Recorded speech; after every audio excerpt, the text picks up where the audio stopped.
Muy buenas tardes, saludos. ¿Sabían ustedes que el cultivo de patilla dentro de las hortalizas ha sido uno de los más estables durante los últimos tiempos? Pues si no lo sabían, eso es una información muy importante. Mi nombre es Francisco García, director de investigación de Semillas Arroyave, y hoy vamos a conversar precisamente de nuestra sandía híbrida Esmeralda, que participa durante en ese grupo de hortalizas como lo es las patillas, ¿sí? Entonces, este módulo número 4, ya hemos venido haciendo diferentes módulos por diferentes semanas, hablando sobre generalidades y explicando un poco sobre el comportamiento de nuestros materiales.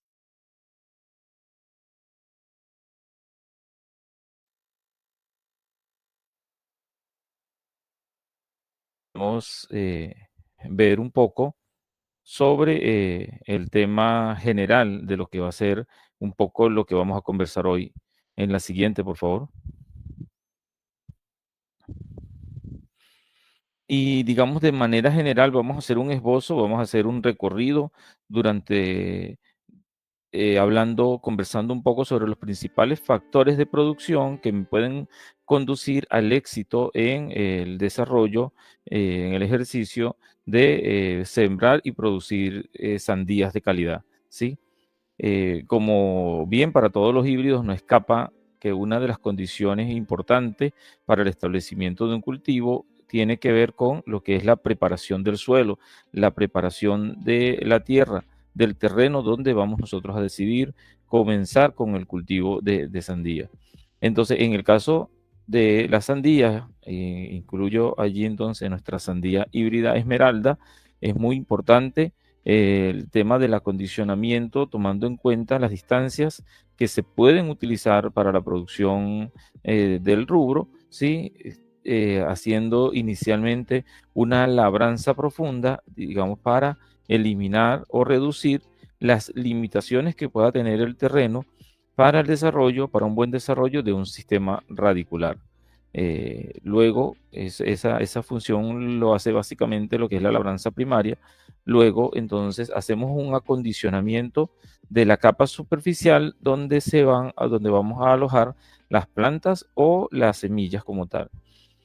Como pueden ver en la gráfica, en esa que está presente, pues nosotros es muy importante, sobre todo cuando tenemos terrenos planos o con una topografía bastante plana, la realización de los surcos de drenaje. Esos surcos de drenaje, lo ideal es que se realicen calculando la cantidad de agua que nosotros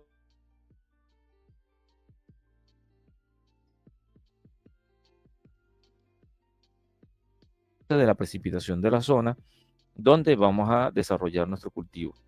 Siendo así, obviamente, lo ideal sería entonces surcos, digamos, como los del centro o la parte izquierda, que no son de gran tamaño cuando tenemos zonas de bajas precipitaciones, pero surcos como los de la derecha, que son de mayor tamaño en zonas donde esperamos altas precipitaciones.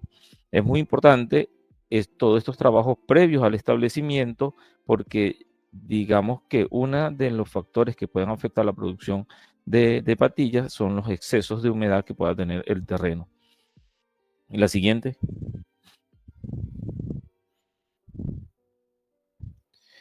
tomando en cuenta esas consideraciones, digamos, del tema del drenaje y para su realización, es muy importante saber qué distancia vamos a utilizar o a qué distancia vamos a colocar nuestra semilla, distancia entre hilera o distancia entre planta, para obtener lo que sería la densidad de plantación de nuestro cultivo. En el caso de sandía esmeralda, la distancia recomendada es de 2 metros entre hileras, 2 metros entre hilera por 1 metro entre planta. Por lo tanto, nos da una densidad de cultivo de 5.000 plantas por hectárea.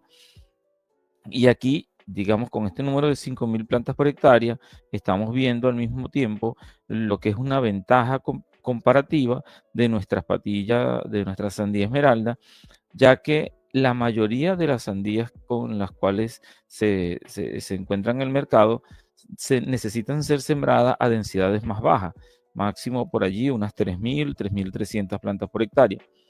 Mientras que con sandía esmeralda, esa distancia, esa densidad la podemos incrementar y incrementando obviamente el número de plantas que puedo colocar por hectárea, seguramente, y así es, vamos también a incrementar el número de frutos cosechados y por ende el rendimiento o los kilogramos por hectárea.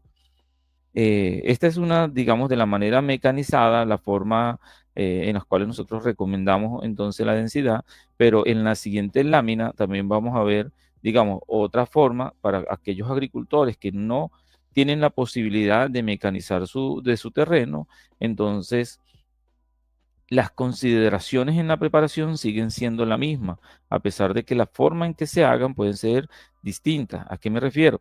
La consideración es eliminación de las barreras al máximo, eliminación de las barreras que me pueden limitar el desarrollo de las raíces. Si mecánicamente no lo puedo hacer, digamos, con el uso de tractores, lo ideal entonces es hacer una mecanización puntual en cada punto de siembra, ¿sí?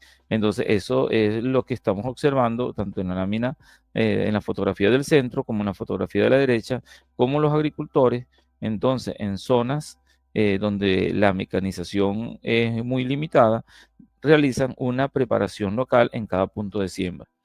Es muy importante cuando se realiza esta preparación local, muy importante que el área que se va a mover, el perfil de suelo, el área de perfil de suelo que se va a mover, sea suficiente como para que la raíz se desarrolle adecuadamente.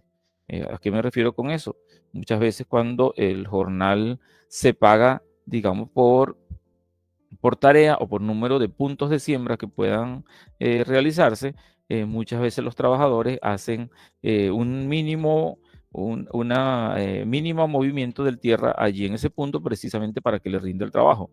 Entonces, allí es importante el tema de supervisión de manera que ese punto de siembra al menos pueda tener unos 30 centímetros de diámetro en cada punto de siembra. Mínimo, ojalá fuese un poco más, unos 40 centímetros, porque en ese volumen donde se mueve la tierra es donde mayor facilidad va a tener la planta para desarrollar raíces. Y eso en el tema de estos cultivos es muy importante y se refleja mucho en lo que va a ser la producción o el desarrollo del área vegetativa. Entonces, en la siguiente lámina vemos las densidades que normalmente se utilizan en planta cuando es bajo este sistema. Se siguen manteniendo los 2 metros entre líneas, pero se acerca un poco más la distancia entre plantas. Eso se utiliza 0,8 y lo cual me da aún una mayor ventaja porque ya puedo colocar mayor cantidad de plantas por hectárea, 6.250 plantas por hectárea. Y como lo conversamos, como se los dije anteriormente, eso puede al final significar en mayor rendimiento, mayor producción por hectárea. Una hablando un poco, ¿por qué nosotros podemos hacer eso con sandía esmeralda? Simplemente porque tiene unas características que son muy particulares y que permiten su establecimiento y producción en altas densidades. Una de ellas es que es una sandía precoz. Es una sandía precoz de aproximadamente 58-60 días desde la germinación de la semilla hasta la cosecha. Y además es una sandía que no genera un alto follaje. Por lo tanto, se puede decir que es una planta compacta, siendo igual rastera, pero es una planta compacta que permite entonces incrementar la densidad de plantas por unidad de área sin menoscabar, sin afectar lo que es el rendimiento de formación de frutos, que es lo que nos interesa. ¿Sí? Entonces, en la siguiente lámina vamos a observar la siguiente fase, digamos, cuando ya yo he decidido cómo voy a preparar el terreno, he tenido la consideración de aquellos aspectos que yo debo conseguir con la preparación del terreno. Lo siguiente es, me voy ahora al establecimiento de mi vivero. En el establecimiento del vivero o la producción de plántulas de sandía, sandía esmeralda o muchas otras sandías, es muy importante la calidad de la plántula que yo voy a llevar a el campo definitivo. Esa calidad de la plántula va a estar afectada por muchos factores, como el sustrato en el cual yo voy a colocar la planta, la forma en que yo voy a hacer el semillero, la estructura de protección que yo puedo tener para la formación del semillero. Y en este caso estamos viendo en la fotografía del centro una producción de plántulas de patilla bajo una estructura protegida, principalmente por mallas.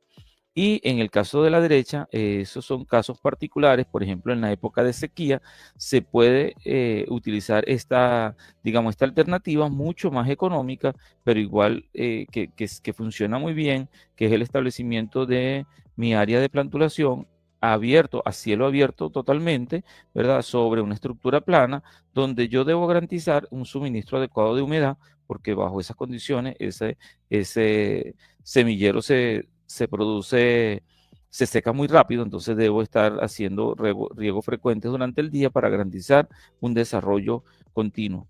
¿Qué ventaja tiene lo de la derecha versus la izquierda? En el caso de la producción de plántulas a campo abierto, tenemos, digamos, la ventaja que es de muy bajo costo, y en este caso particular, inclusive era una alternativa que utilizaba el agricultor por el ataque de roedores. Entonces, bajo esta condición, era mucho más fácil controlar los roedores porque el acceso se les dificultaba a los roedores.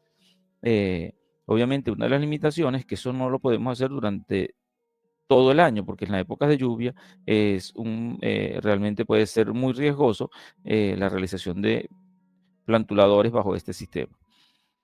Más allá de los dos sistemas, una de las cosas bien interesantes que nos llega, digamos, a la mente cuando vemos esto, es que a pesar de que estamos utilizando una tecnología, porque el uso de una bandeja es una tecnología, pues eso no necesariamente puede ir acompañado, digamos, de altos costos de producción, sino más bien utilizamos la tecnología de la manera adecuada, pero obteniendo el resultado que necesitamos y minimizando, digamos, algunos costos. Eso es bien, eso es una forma bien interesante de ver las cosas, porque hacemos las cosas bien, en este caso, asumimos algunos riesgos, pero podemos estar bajando costos que algunas veces limitan a algunos agricultores, el tema de la inversión.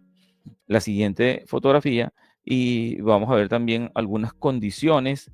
En la siguiente lámina vamos a ver algunas condiciones que también debemos considerar. Por ejemplo, si tenemos una casa de cultivo o una casa maya, pero está bajo las condiciones que no son adecuadas, en este caso, por ejemplo, eh, el sucio o la tierra que está pegada alrededor de la malla ofrece una limitante a la entrada de luz. Entonces, a pesar de que se están produciendo en casa malla, las plantas no necesariamente van a tener el desarrollo adecuado que se requiere, versus la fotografía de la derecha, donde sí vemos que esas plantas tienen una disponibilidad total de la radiación fotosintéticamente activa que está incidiendo sobre la superficie. Entonces, esas son, digamos, dos condiciones que si uno como agricultor lo va a hacer bajo casa malla, pues déle las condiciones de la limpieza para que la luz pueda penetrar y se desarrolle.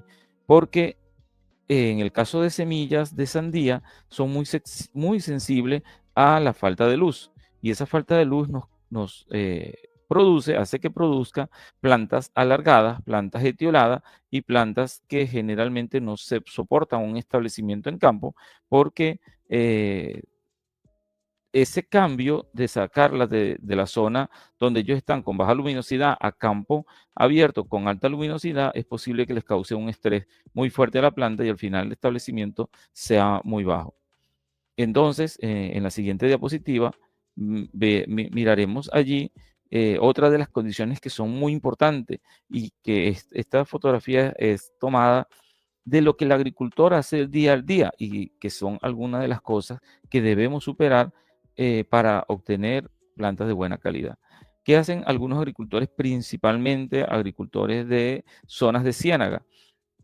Utilizan vasitos desechables, lo rellenan con alguna tierra, utilizan generalmente materia orgánica eh, de estiércol de bovino, donde muchas veces no toman la precaución de que esa materia orgánica esté descompuesta en su totalidad, y se pueden tener muchos problemas en el término de lo que es la germinación de la semilla y la calidad de las plántulas.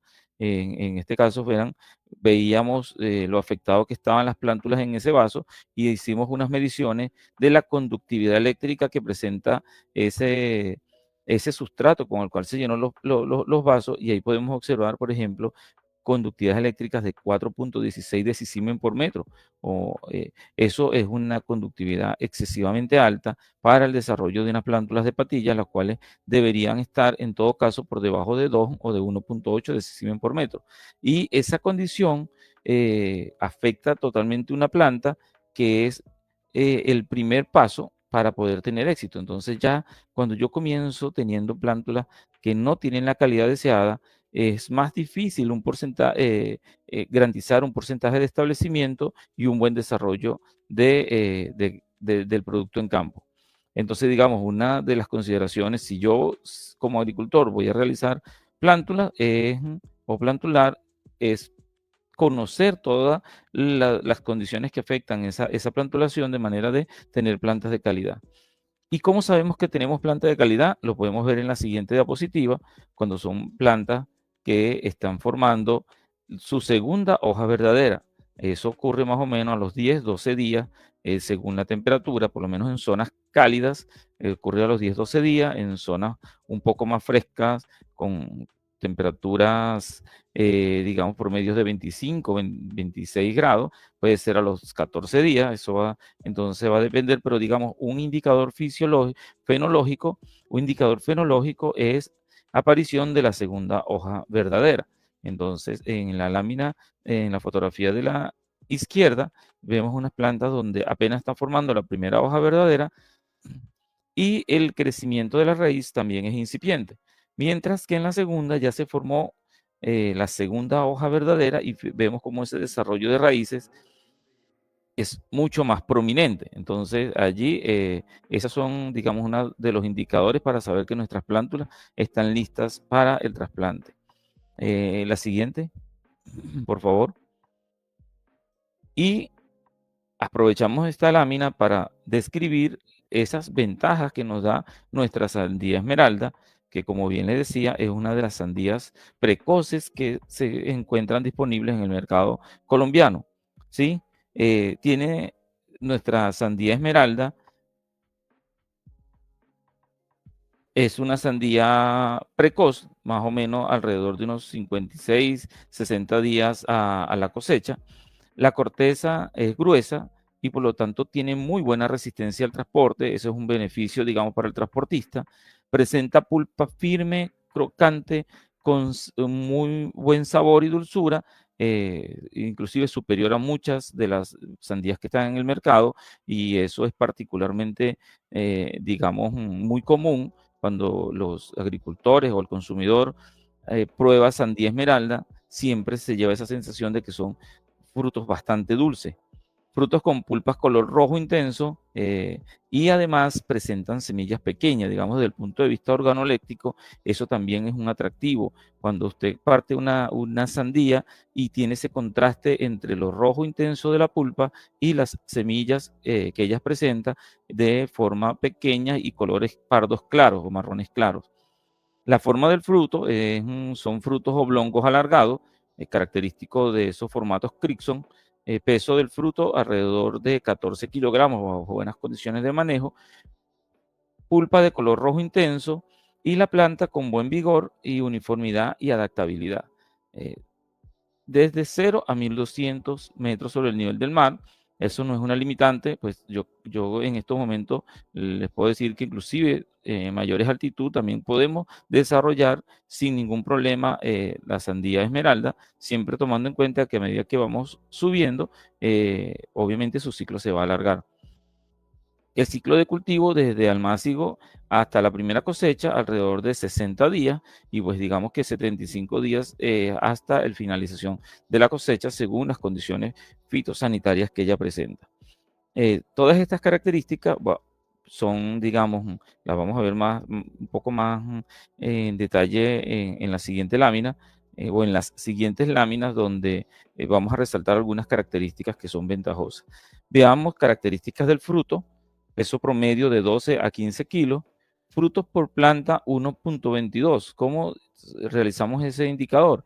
En parcelas comerciales tomamos muestras de 100 plantas y contamos el número de frutos comerciales. Y aquí estamos hablando de frutos que sean frutos de primera o frutos de segunda. Entonces, eso nos da el índice de, digamos, en 100 plantas contamos 122 frutos y eso nos da el índice de 1.22 frutos por planta. Días de post cosecha, una característica muy importante, digamos, para el término de las sandías. Todos sabemos que las sandías, sobre todo estas sandías familiares, son exhibidas para su venta en condiciones que no son, digamos, que no son las ideales para el mantenimiento de una fruta. Entonces, eso significa que las sandías que se producen, que la gente quiera comercializar, tienen que ser sandías que aguanten suficientes días para permitirle a los comerciantes que los consumidores adquieran su producto. Entonces, en este caso, la sandía esmeralda, estamos hablando, hemos hecho evaluaciones alrededor de 19 o 22 días en condiciones ambientales, digamos, de zonas cálidas, En zonas más frescas, zonas templadas, obviamente esos días van a alargar. Ciclo a cosecha, alrededor de 60, también 65 días, digamos como promedio, pero como las hablamos más anteriormente, va a depender entonces de la temperatura media de la zona. Grados Brix, y los grados Brix no nos mide más que la dulzura que se siente en el paladar, ¿sí? O los sólidos solubles totales que presenta el fruto, y está alrededor de 12, más o menos 1.5, o sea, 12, 13.5 como valores máximos, que esos son unos valores muy aceptados para darle una muy buena palatabilidad a este frutos de sandía esmeralda. Vemos en la fotografía, entonces, digamos que es importante allí esa forma de fruto tipo Crixon, una cáscara más corteza suficientemente gruesa para darle una buena condición de transporte y también en un color rojo intenso con muy pocas venas presentes allí dentro del fruto. Indudablemente en este corte no se observan muy bien las semillas, pero sí en la parte de abajo esas cavidades seminales pequeñas donde están alojando semillas de tamaño pequeño, de color marrón claro.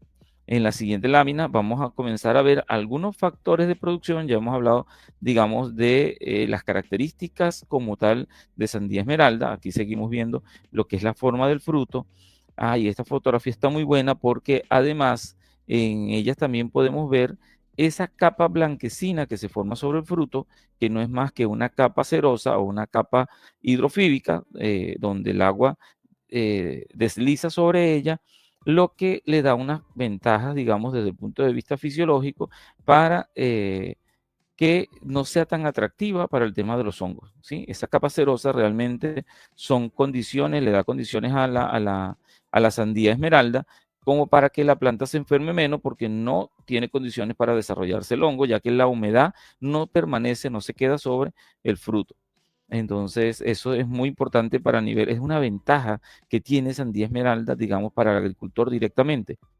¿Por qué? Porque si es una sandía que se enferma menos, es una sandía o es que el agricultor puede aplicar menos cantidades de fungicida en comparación con otra sandía y por lo tanto los costos de producción van a disminuir.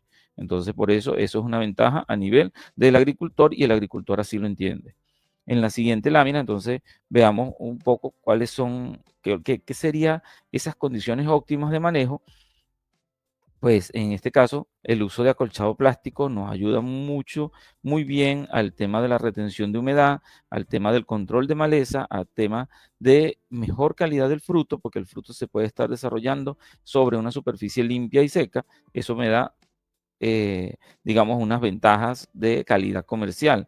Pero la principal ventaja, sobre todo en zonas donde las malezas son muy agresivas, es que el control de maleza se me facilita tomando en cuenta que las sandías en general tienen muy baja capacidad de competitividad contra las malezas en los primeros estados de desarrollo. Es una planta, digamos que su hábito de crecimiento es rastrero, pero en las primeras etapas de desarrollo es una planta directa de crecimiento lento que las malezas lo pueden superar fácilmente. Entonces la utilización del plástico nos va a ayudar a que esos primeros estados se desarrollen digamos, controlando o manejando muy bien el tema de las malezas. Pero no solo es la única forma de controlar maleza. En la siguiente lámina también podemos ver algunas otras prácticas que normalmente el agricultor usa en campo, que es el control químico de malezas. Y ese control químico de malezas se debe realizar durante el periodo que se denomina periodo crítico de competencia, que es aquel periodo donde la afectación de la maleza puede comprometer el desarrollo productivo de nuestro cultivo.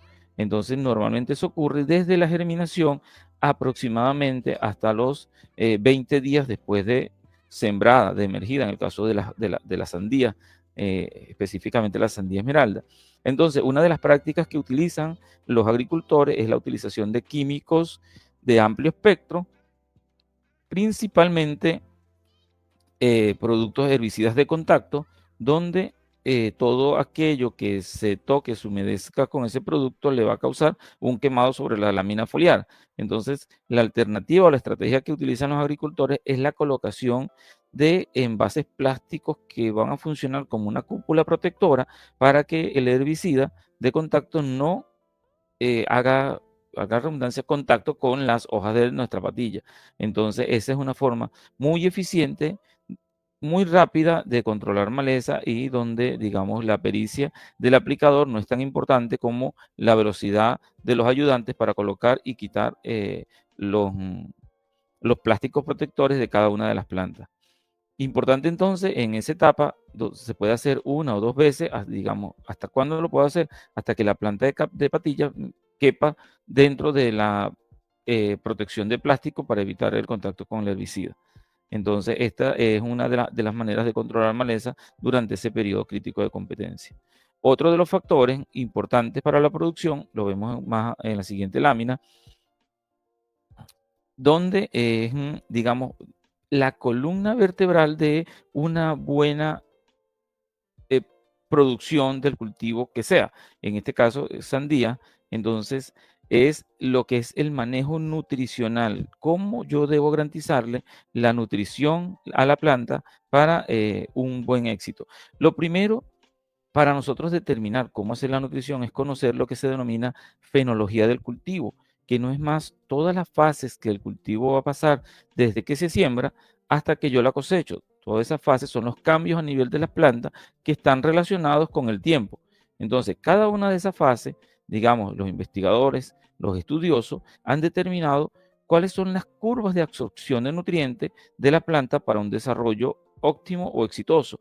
Entonces, en el caso de las sandías, porque esta investigación fue para las sandías generales, se determinan 7 estados o 7 fases, donde el primero es un estado vegetativo que dura alrededor de unos, en el caso de sandía esmeralda, dura alrededor de 20 días.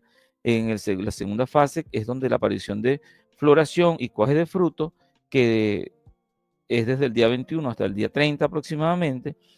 La tercera fase es un rápido crecimiento de los frutos desde el día 31 hasta el día 39.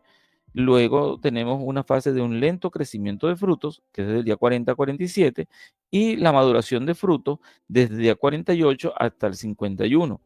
Luego, desde el 56 al 61, hay un 60% de frutos cosechados. Recordemos que los frutos se van a cosechar en la misma secuencia en las cuales van apareciendo las flores. Entonces, las primeras flores nos forman los primeros frutos y serán los que se van a cosechar. Y eso ocurre más o menos entre el día 56 al día 61. Y luego del día 62 al 67 ya debemos estar más o menos manejando lo que es la finalización de la cosecha de frutos. Entonces, en cada una de esas etapas, la planta de patillas va a tener una demanda en función de su absorción de nutrientes, de qué porcentaje de cada uno de los elementos esenciales ella necesita para un buen desarrollo. Entonces, aquí podemos ver por allí en el estado 1 a 20, requiere del total del nitrógeno el 15% del aporte de nitrógeno, del fósforo un 25% del total, del potasio apenas un 5%, del calcio un 10% y del magnesio igual a un 10%. Entonces, en función de esa necesidad de requerimiento, ahora lo que nos falta es contrastar es cuál es la cantidad total que ellas van a necesitar para hacer la distribución en cada una de esas fases y garantizar entonces una buena nutrición de planta. Por ejemplo, podemos ver, y es muy importante para el caso de las sandías, en esa fase, en ese estado S2, que es del día 21 hasta el día 30, fíjense cómo es una de las etapas donde menos demanda de nitrógeno yo debo tener en la planta, porque es un proceso de producción de frutos, producción de flores y frutos, y sabemos todo, o muchos de nosotros sabemos, que el nitrógeno es contraproducente para la producción de flores. Cuando nosotros agregamos nitrógeno, buscamos es producción de hojas. Entonces, es bien importante entonces saber manejar los requerimientos en función del nitrógeno durante la etapa de floración. Una vez que ya yo tengo un cuajado de frutos y los frutos comienzan a crecer, ahí ya yo puedo incrementar el contenido de nitrógeno que se puede estar aplicando o el porcentaje de nitrógeno que se debe estar aplicando. Y esto es mucho más válido sobre todo para sistemas de fertirrigación donde yo puedo distribuir ese fertilizante eh, con mayor frecuencia. Entonces aquí tenemos, en este cuadro vemos lo que es la distribución de los elementos. En la siguiente lámina vamos a ver entonces cómo esa distribución de los elementos la podemos llevar a la totalidad de los requerimientos del cultivo, ¿sí? Tomando en cuenta para este ejemplo, por ejemplo, una demanda de 120 kilogramos de nitrógeno. Estas son demandas por hectárea: 120 kilogramos de nitrógeno, 90 de fósforo, 180 de potasio, 60 de calcio y 30 kilogramos de magnesio. Obviamente, esto debemos primero contrastarlo con la fertilidad de nuestro suelo. ¿Y cómo conocemos la fertilidad de nuestro suelo? A través de un análisis de suelo donde podamos determinar la cantidad o el volumen de los elementos que están disponibles allí y lo contrastamos versus esta que es el requerimiento total de la planta. Dos cosas bien importantes, por ejemplo, el calcio y el magnesio, hay que considerarlo en estos planes nutricionales porque están muy asociados a la calidad de la fruta. Entonces, calcio y magnesio bien importante y son, digamos, elementos o cantidades importantes: 60 kilogramos por hectárea en el caso de calcio y 30 kilogramos por hectárea en el caso de magnesio que estamos requiriendo. Esto, digamos, es bajo una estructura de una producción tecnificada. Todos sabemos que el rubro patillas, no todo el mundo lo puede hacer bajo tecnificado, entonces también hay, digamos, algunas recomendaciones para aquellos agricultores que lo hacen bajo el sistema tradicional, y eso es lo que vamos a observar en la siguiente lámina. En esta lámina, entonces seguimos partiendo de que un rendimiento estimado alrededor de unas 40 o 60 toneladas por hectárea y que los requerimientos totales siguen siendo 120 kilogramos por hectárea de nitrógeno, 90 de fósforo, 180 de potasio, 60 de calcio, 30 de magnesio y 10 kilogramos de elementos menores. Y en el cuadro que presenta más a la derecha, digamos, es una recomendación muy general para con los elementos o con los productos o con los fertilizantes más comunes en el mercado, que son urea, KCl, que es el cloruro de potasio, y el DAC, que es el fosfato de amónico. Los momentos de aplicación a los 12, 19, 25 y 33 días después de la siembra, y digamos, en los gramos por planta, los valores que aparecen dentro del cuadro son gramos por planta. Entonces, ¿cómo debo distribuir yo la fertilidad? Fíjense la diferencia, recordemos cuando vimos el cuadro anterior, hacíamos fertilizaciones hasta más de 50 días, porque esa recomendación es bajo el sistema de fertirrigación, donde generalmente utilizamos cristales solubles que son disponibles muy rápidamente para el cultivo. En este caso, que utilizamos fertilizantes edáficos, entonces sí debemos considerar que la aplicación de estos fertilizantes edáficos debemos no llevarla más allá de 33, 38 días en este cultivo de sandía, porque su disponibilidad o su liberación es más lenta. Entonces, ellos van a durar un poco más de tiempo en el suelo, estando disponibles para las plantas. Digamos, estas son dos fases, dos maneras de las cuales se pueden realizar la fertilización. Hay muchas variables entre una y otra. Por ejemplo, hay personas que estos fertilizantes que son de aplicación al suelo, los diluyen en canecas y los van aplicando, digamos, al estilo de una fertirrigación, pero de manera manual. Eso, ¿qué me hace? Obviamente tiene sus ventajas y desventajas. Una de las desventajas es que posiblemente requiere mayor cantidad de mano de obra, pero la ventaja es que al diluirlo en la caneca y colocarlo de esa manera, se mejora la disponibilidad del nutriente para la planta. Entonces, lo que sí es importante, digamos entonces, que si nosotros pretendemos tener un cultivo de sandía, digamos sandía esmeralda o cualquier otra sandía, sí tenemos que conocer la fertilidad de nuestro suelo y contrastarlo con el requerimiento del cultivo para poder garantizar un plan de nutrición que sea acorde para obtener altos rendimientos. En la siguiente lámina vamos a ver algunas de las otras consideraciones importantes que, como por ejemplo, en la etapa de floración ya hablamos un poco de disminuir las cantidades de nitrógeno durante la etapa de floración. Otra consideración importante que tiene que ver con la sandía es que ella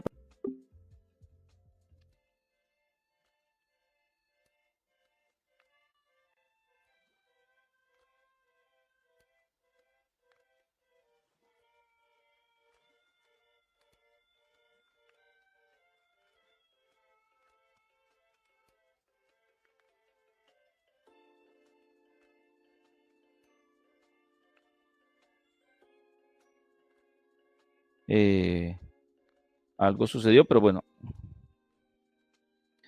disculpen la interrupción, alguna falla técnica allí, pero ya superada. Entonces, allí conversábamos sobre la importancia de conocer que en el caso de las sandías presentamos flores hembra o flores femeninas y flores masculinas, pero separadas en la planta. Entonces, habíamos conversado sobre un tema de disminución de nitrógeno. Lo siguiente es un tema de que necesitamos nosotros de alguna manera garantizar la movilización del polen desde las flores masculinas hasta las flores femeninas para garantizar el fruto.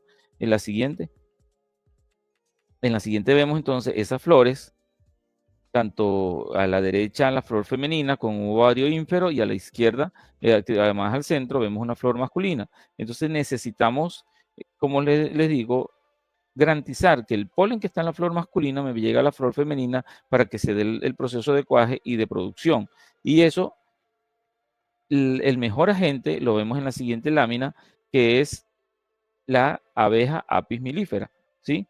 La gente dice o pregunta, en la siguiente lámina podemos ver qué puede estar ocurriendo. ¿Es necesario colocar cajones a los lados de las plantaciones? Pues es lo ideal, pero siempre debemos evaluar cómo está nuestra población de abejas silvestres. Si nosotros evaluamos y sabemos que tenemos una población importante de abejas silvestres, tal vez no es tan necesario la utilización de los cajones. Pero si eso no es así, es muy importante la utilización de cajones con abejas activas que se colocan eh, un poquito antes de la aparición de las flores, eso más o menos a los 17 días después de la emergencia de la planta y debería permanecer al menos 20 días al lado del cultivo eh, para garantizar que ese periodo de polinización sea adecuado y nos garantice buen cuajado de fruto.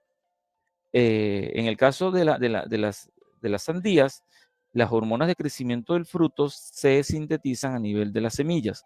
Y para una buena formación de semilla, yo necesito que la abeja visite al menos 6 veces una flor abierta de una flor femenina abierta, pero esa flor femenina solamente dura un día. O sea, que en el día en que ella está abierta, la abeja debería llegar al menos 6 veces para garantizar suficientes granos de polen que se van a convertir en semillas y que esa semilla es la que de alguna manera va a influenciar un buen desarrollo del fruto. Sí, obviamente, digamos en términos de la forma del fruto, en términos del tamaño, ya va a depender mucho más de condiciones de nutrición y condiciones de humedad. La siguiente, por favor. Algunos ejemplos, hay algunas otras características importantes de sandía esmeralda. Lo veíamos, aquí se observa un poco más otra vez esa capa cerosa, lo cual nos da algunas tolerancias mayores, por ejemplo, a cenicilla y al tema de botritis en función de esa protección que ella presenta. La siguiente. Sandía esmeralda, algunas evaluaciones que hemos realizado, digamos, además de lo que los agricultores ya la conocen, evaluaciones, digamos, científicas, tenemos algunas características. Esto fue en producción donde el agricultor Alfonso Herrera, en la zona de Tierra Santa, Buenavista, Córdoba, donde obtuvimos grados Brix, que es el dulzor de 12.3 grados Brix, el grosor de la cáscara de 1.2. Ahí vemos otra vez entonces lo importante, ese grosor suficiente para que nos permite el trasplante. Resistencia a partirse, eso se mide en kilogramos por centímetros cuadrados, eso fue de 14. Frutos por planta, en esta evaluación fue de 1.1, y el peso promedio de frutos 9.36, que ya todos esos entran a frutos de primera. La siguiente.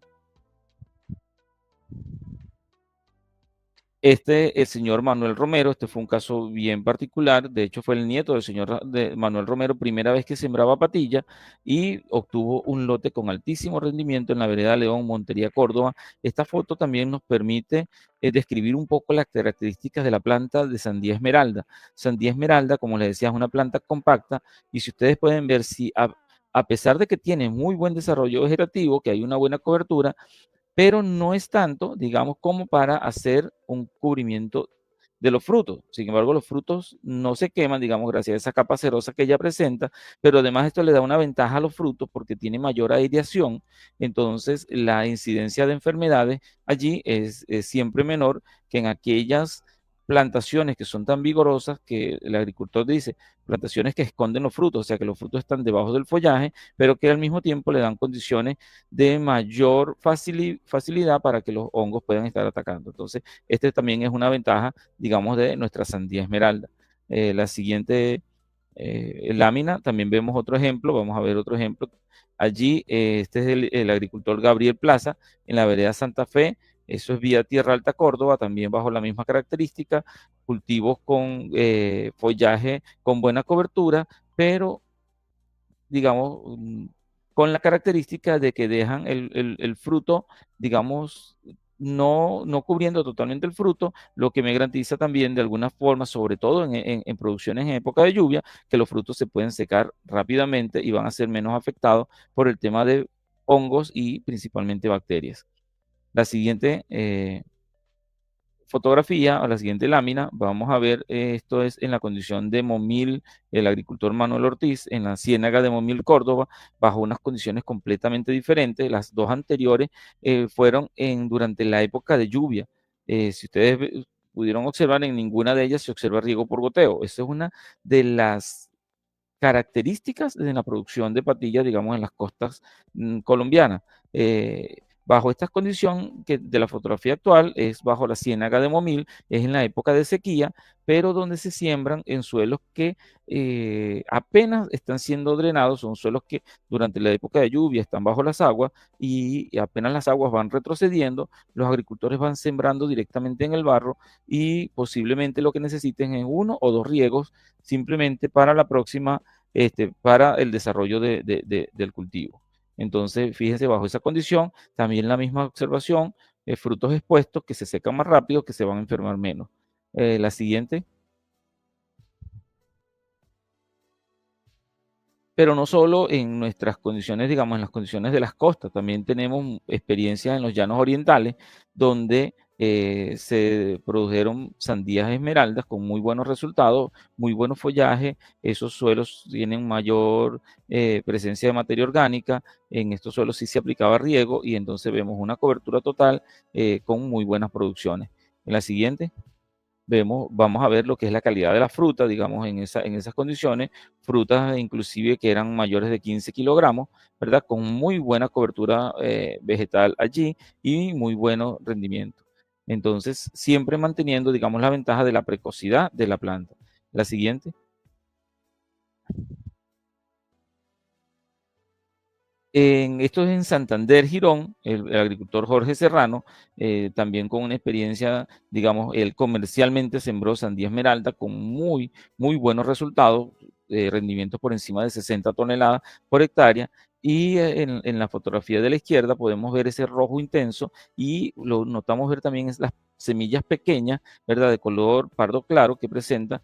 Entonces, muy llamativo realmente. Y bajo esas condiciones, esta estaba alrededor de 960, cerca de 1000 metros sobre el nivel del mar, con muy buenos resultados allí. En la siguiente, lámina vemos entonces esta fotografía, digamos, con las características, una de las características principales del fruto de sandía esmeralda: rojo intenso, pulpa crocante, semillas pequeñas, buena cáscara. Todas son las condiciones ideales tanto para el transportista, tanto para el consumidor, y ya hablamos anteriormente de las condiciones ideales para el agricultor. Entonces, con esto terminamos, digamos, la presentación de nuestra sandía híbrida esmeralda. Vamos a revisar el chat para revisar algunas preguntas que aparecen allí y tratar de dar respuesta en el tiempo que nos está quedando. Aquí tenemos el señor Germán Cardoso. Los semilleros de sandía esmeralda se pueden hacer bajo un árbol. No, no es lo ideal. No es lo ideal porque bajo un árbol la cantidad de sombra generalmente, o sea, no tenemos cómo controlar la radiación que está entrando allí. Entonces, usted puede decir bajo un árbol, pero tiene dos ramas, o puede tener un árbol tupido que va a tener muchas ramas y va a tener bajo la luz. Entonces no es lo ideal. Lo ideal es hacerlo bajo una estructura, digamos, que nos permita que atraviese suficiente luz para el desarrollo.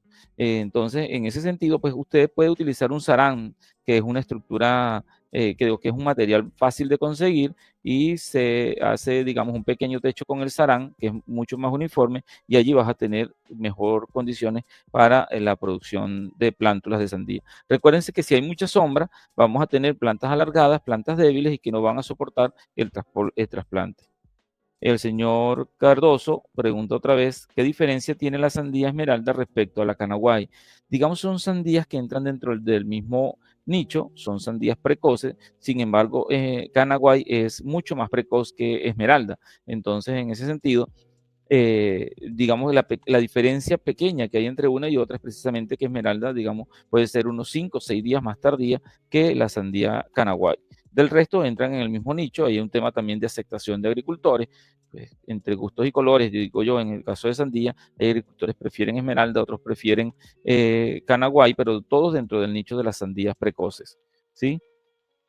El señor Alejandro pregunta de esta semilla, ¿qué presentaciones manejan para la venta? Muy buena, importante pregunta, Alejandro. Tenemos presentaciones desde sobres, desde 500 semillas, desde 100 semillas, inclusive 100 semillas, 500 semillas, 1000 semillas, 2500 semillas y 5000 semillas. Eso, digamos, es una ventaja también que nosotros ofrecemos a los agricultores en comparación al resto de las semillas que se comercializan, que si el agricultor lo que necesita es para resiembra 100 semillas, pues la tenemos disponible las 100 semillas, y con un bajo costo puede hacer la resiembra que él requiera.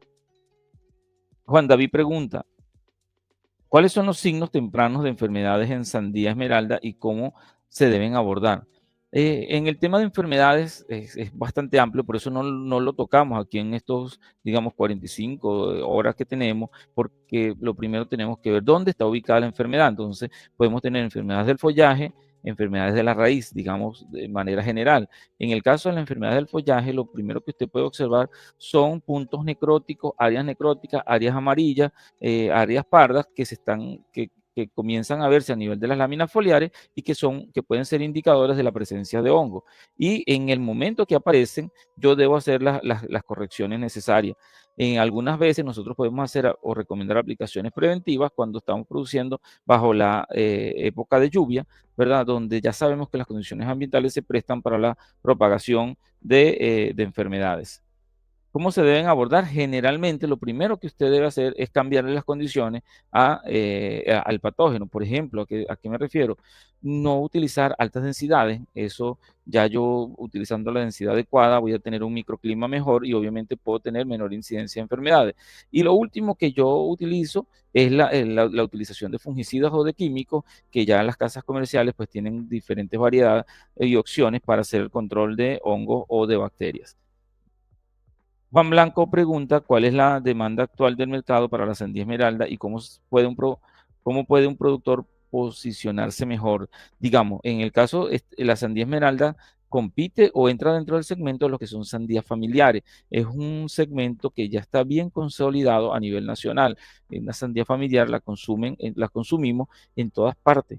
a la orilla de la carretera, en la playa, en nuestra casa, en todos lados, y entonces es un mercado que ya está hecho. ¿Y cómo puede posicionarse? Precisamente por la calidad que tiene nuestra sandía esmeralda, calidad organoléptica. Cuando la gente la consume, cuando la gente siente el dulzor, siente lo crocante de la pulpa, hace que el producto que usted ofrece sea superior a muchos otros que están en el mercado.